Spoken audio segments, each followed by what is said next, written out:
سب کو رخصت کر دیا. جبریل آ گئے. یا رسول اللہ موت کا فرشتہ دروازے پر ہے, اندر آنے کی اجازت چاہتا. ہاں, جہاں موت پوچھ کے جائے کس ہستی کو بھلایا ہے, چند پونڈ کے پیچھے. جہاں موت پوچھ کے جائے, آپ نے کہا آ جائے, وہ اندر آئے. السلام علیکم یا رسول اللہ, سلام پیش کرتا ہوں. میں نے آج تک کسی کو سلام نہیں کیا, آپ پہلی ہستی ہیں جنہیں سلام کر رہا ہوں. میں نے آج تک نہیں کسی کو سلام کیا. یا رسول اللہ آپ پہلی ہستی ہیں. اللہ نے کہا پوچھ کے اندر جانا, بن پوچھے نہ جانا. یا رسول اللہ مجھے حکم ہے کہ آپ سے پوچھوں, آپ جانا چاہیں تو میں لے جاؤں, اور رہنا چاہوں تو میں چھوڑ کے واپس چلا جاؤں.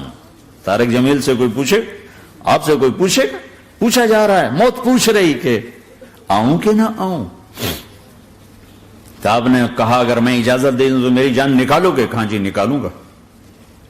تو آپ نے جبریل کو دیکھا, کیا کہتے ہو, کیا کہتے ہو؟ تو جبریل نے عرض کی یا رسول اللہ, اللہ آپ کی ملاقات کے شوق میں. او میرے بھائیو بہنوں, ایسی موت مانگو اللہ سے. جب جا رہے ہیں تو اللہ خوش ہو رہا. ایسی موت نہ ہو جیسے بھاگا ہوا مجرم پکڑا جاتا ہے, ہتھکڑیاں لگا کے جیل میں لے جایا جا رہا ہے. ایسی موت مانگو اور ایسی زندگی گزارو.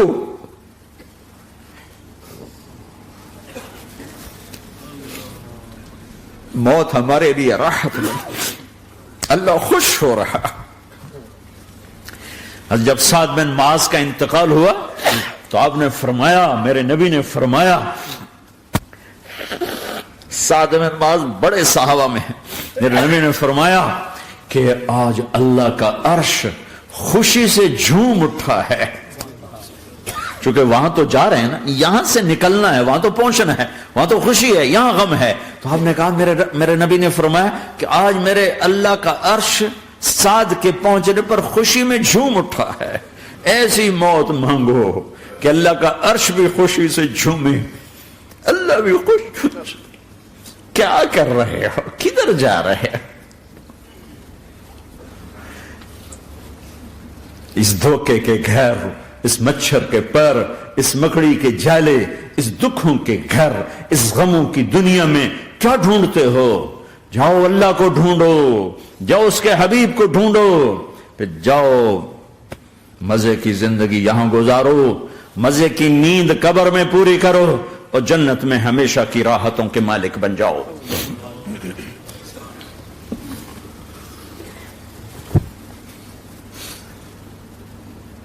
کہ یا رسول اللہ, اللہ ملاقات کے شوق میں ہے. تو میرے نبی فرماتے کہ میرے حسنین کا کیا ہوگا؟ میں تو دیکھ رہا ہوں ایک زہر میں تڑپتا ہے, ایک بچوں سمیت نیزے پہ چڑھا ہوا ہے. ویسے بھی محرم ہمیں یاد دلاتا ہے کہ اللہ کو راضی کرنے کے لیے آخری حدوں تک پہنچنا بھی کامیابی کا صحرا گلے میں ڈالنا ہے. ایک نے فتح کا جھنڈا گاڑا, قیامت تک کے لیے ذلت اس کے ماتھے کا نشان بن گئی. ایک نے سر کٹا کے نیزے پہ چڑھایا اور قیامت تک کے لیے عزت کا صحرا گلے میں ڈال لیا. کیوں کہ ایک دنیا کی بازی ہارا پر اللہ کو لے کے جیت گیا, اور ایک دنیا کی بازی جیتا اور اللہ کو کھو کے ہار گیا. اللہ کو پالینے کے بعد کوئی ہار نہیں, اللہ کو کھو دینے کے بعد کوئی جیت نہیں. اللہ کو اپنا مطلب بناؤ, اللہ کو مطلب بناؤ, اللہ کو مطلب بناؤ, اللہ کو اپنی زندگی کا مقصد بناؤ. ہے جبریل واپس جاؤ اور اللہ سے پوچھ کے آؤ میرے بعد میری امت کے ساتھ کیا کرے. ہائے واہ یا رسول اللہ. ہر کوئی اپنے بچوں کے لیے پریشان ہوتا ہے کہ میرے بچوں کا کیا بنے گا. آپ کہہ رہے ہیں میری امت کے ساتھ کیا کرے گا میرا اللہ. جاؤ اللہ سے پوچھ کے میں پھر جواب دوں گا. واپس گئے, جواب آیا کہ اللہ کہہ رہے ہیں کہ ساتھ دوں گا. میرے رب کی عزت کی قسم, اور لاکھوں کروڑوں درود و سلام ہوں اس کملی والے پر. اگر آپ یہ سوال نہ اٹھاتے آج میں اور تم بھی بندر خنزیر ہوتے.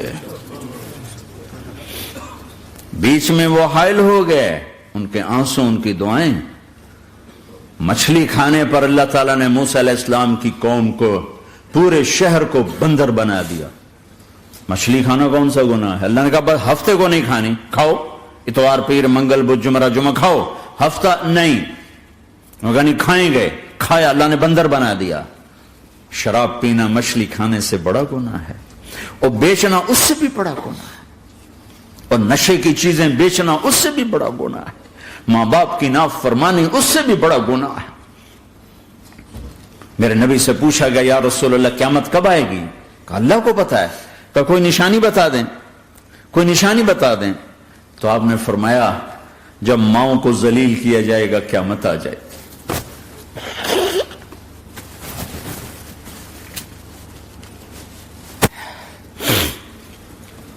یہ تو اس کی دعائیں ہیں،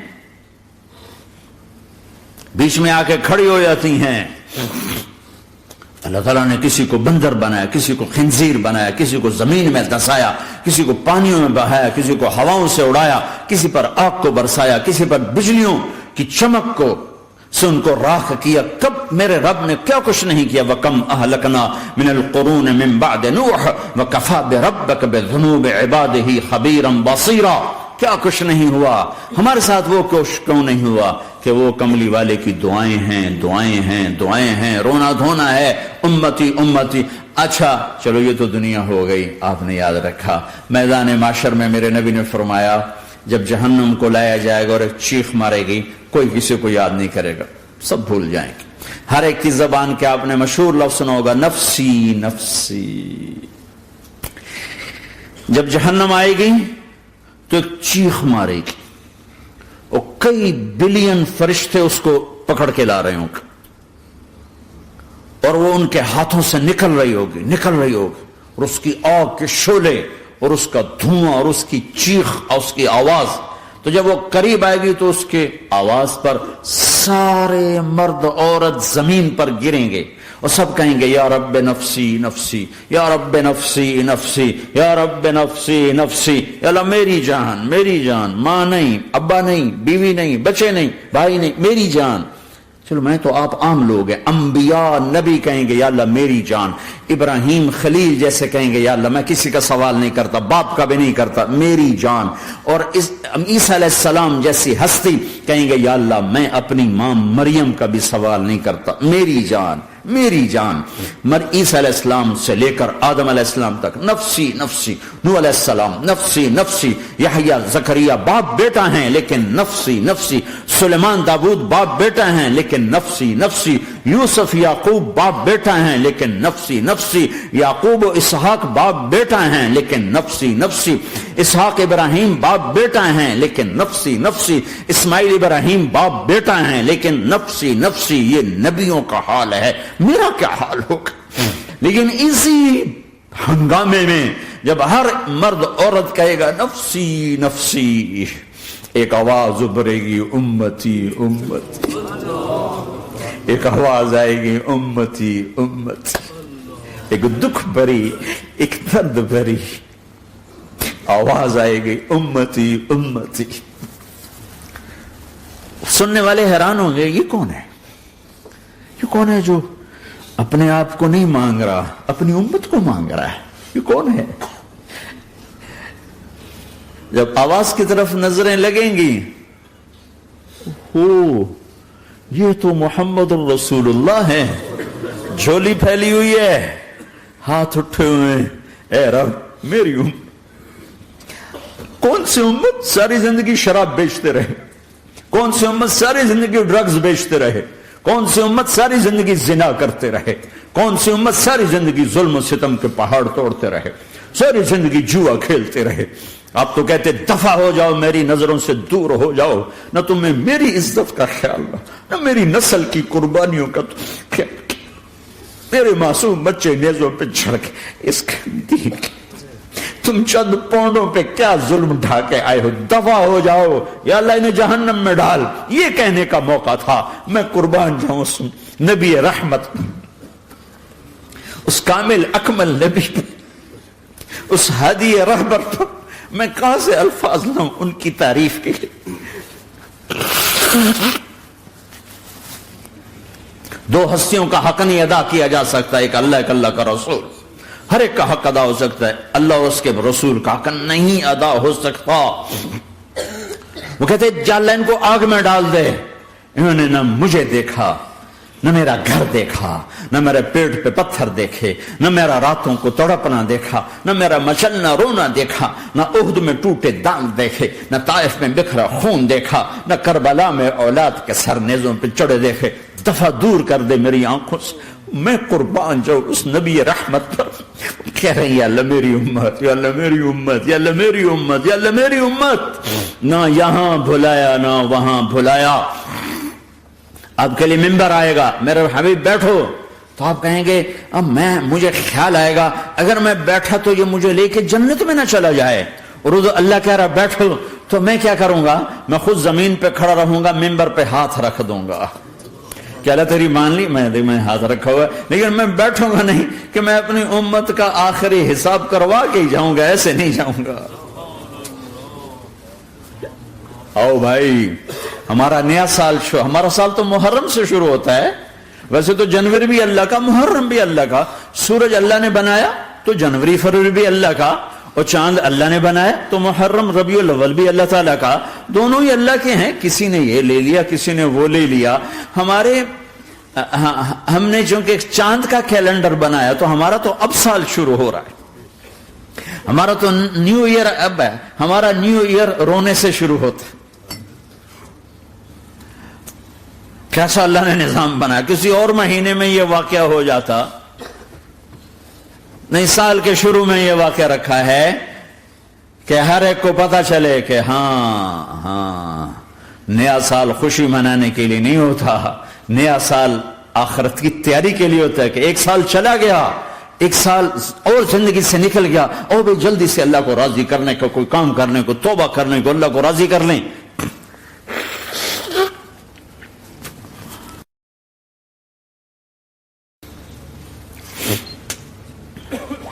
لیکن آپ کیا کہہ رہے ہیں؟ یا رب امتی امت، یا رب امتی امت، یا اللہ میری امت، یا اللہ میری امت، یا اللہ میری امت۔ اور ایسی شفقت و محبت آپ کہیں گے یا اللہ یہ میری امت کا حساب میرے حوالے کر، میں لوں گا، تو نہ لے، میں لوں گا۔ تو اللہ تعالیٰ فرمائیں گے آپ کیوں لینا چاہتے ہیں؟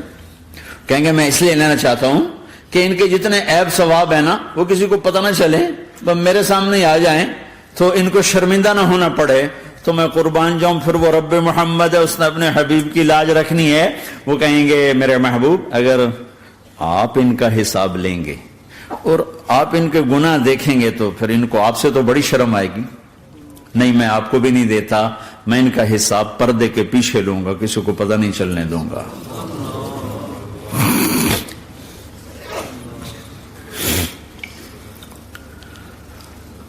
اتنی بڑی ہستی، اور آگے دیکھو طائف میں پتھر پڑ رہے ہیں، اور ہر قدم پہ پتھر پڑتے ہیں، یہاں تک کہ ایک دم پتھر پڑنے سے تو خون نہیں نکلتا، پتھر کون سا کوئی تیر ہوتا ہے، پتھر تو پتھر، لیکن اتنے پتھر پڑے پنڈلیوں کے اوپر کے پھٹ گئیں، ان سے خون نکلتے نکلتے نکلتے جو جوتا تھا پاؤں میں ایسے ساتھ ایسے چپک گیا،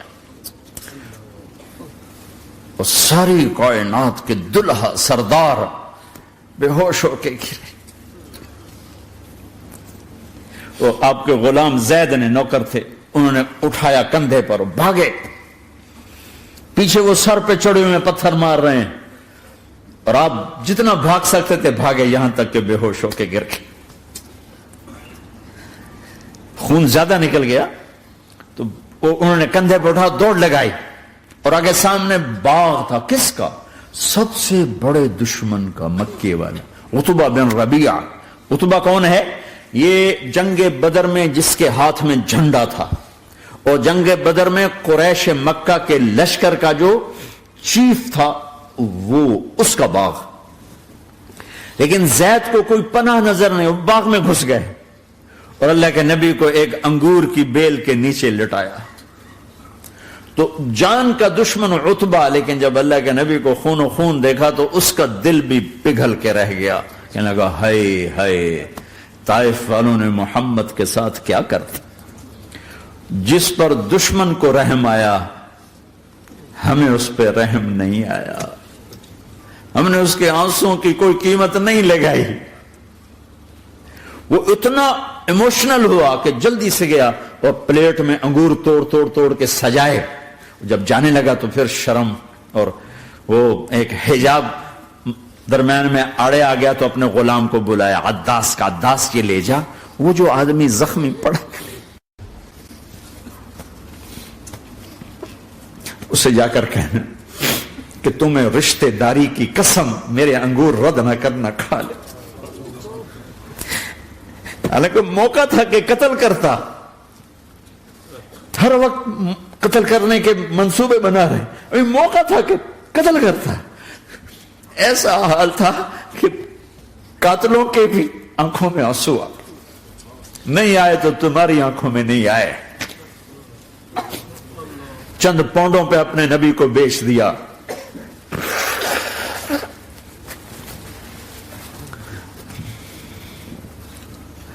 کہنے کا عداس یہ لے جا، وہ جو آدمی لیٹا پڑا اسے کہنا تمہیں رشتہ داری کی قسم دیتا ہوں میرے انگور رد نہ کرنا، کھا. عداس آئے اور آ کر انگور پیش کیے تو اب آپ نے ایک انگور اٹھا کر بسم اللہ. تو عداس کہنے لگا یہ لفظ یہاں تو لوگ نہیں بولتے. آپ نے پوچھا تو کہاں کا ہے؟ کہا میں نینوا کا ہوں. اچھا، میرے بھائی یونس کے شہر کا، یونس علیہ السلام. وہ کہنے لگا وما ادراک ما یونس، آپ کو یونس کا کیسے پتا ہے؟ تو آپ نے فرمایا میں اللہ کا نبی ہوں، وہ بھی اللہ کا نبی تھا. تو عداس نے ایک دم آپ کے پاؤں پکڑے اور چومنا شروع کیا اور کلمہ پڑھ لیا. تو آپ کو اپنے سارے زخم بھول گئے. پھر جو آپ نے اللہ سے بات کی ہے نا، آئے ہائے ہائے ہائے ہائے، کیا اللہ پاک کے سامنے اللہم اشکو الیک ضعف قوتی وقلت حیلتی وہوانی علی الناس. اے میرے رب، آج تجھ سے گلہ نہ کرو، آج تجھ سے گلہ نہ کرو، تو نے مجھے کن کے حوالے کر دی، تو نے مجھے کن کے حوالے کر دی. الى عدو ملکتہ امری او بعید یتجحم، ایسے دشمنوں کے حوالے تو نے کیا جنہوں نے میرا یہ حال کر دیا، تجھ سے کون سا چھپا ہوا ہے. ساتوں آسمان لرز گئے، عرش کانپ اٹھا اور جبریل فرشتے کو لے کر ایک سیکنڈ کے کروڑویں حصے میں حاضر. یا رسول اللہ حکم فرمائیں اطبق علیہم الاخشبین، یہ دو پہاڑ اٹھاؤں گا اور یوں ایسے چکی کی طرح یوں کر دوں گا. نبی رحمت، نبی رحمت، نبی رحمت. ارے تم تو آپس میں رحمت نہیں رہے ہو، ایسی فرقہ واریت کی آگ میں جلے ہو کہ ایک دوسرے کو سلام کرنا چھوڑ گئے، ایک دوسرے کے پیچھے نمازیں پڑھنا چھوڑ گئے. اور جاؤ پاکستان میں دیکھو ایک دوسرے کے خون کے پیسے پھر رہے ہیں. یہ کون سی امت ہے؟ یہ کون سا اسلام ہے؟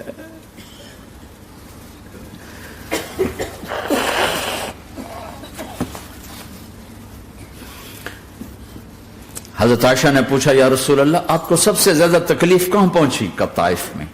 طائف میں 23 برس میں سب سے زیادہ تکلیف کہاں پہنچی؟ فرمایا طائف میں. جنہوں نے اتنی زیادہ تکلیف پہنچائی تو ان سے بدلہ لینے کا وقت آ گیا ہے اور فرشتہ حاضر ہے، اللہ کی منشا شامل ہے، کر دوں؟ کہ نہیں، یہ نہ صحیح، ان کی نسل میں شاید کوئی ایمان لے آئے. لعل اللہ ان یخرج من اصلابہم من یوحد اللہ. یہ نہیں تو ان کی نسل ہی شاید کلمہ پڑ جائے. میں عذاب دلانے نہیں آیا، میں تو رحمت بن کر آیا ہوں. ما بعثت لعانا، میں لان تان کرنے نہیں آیا.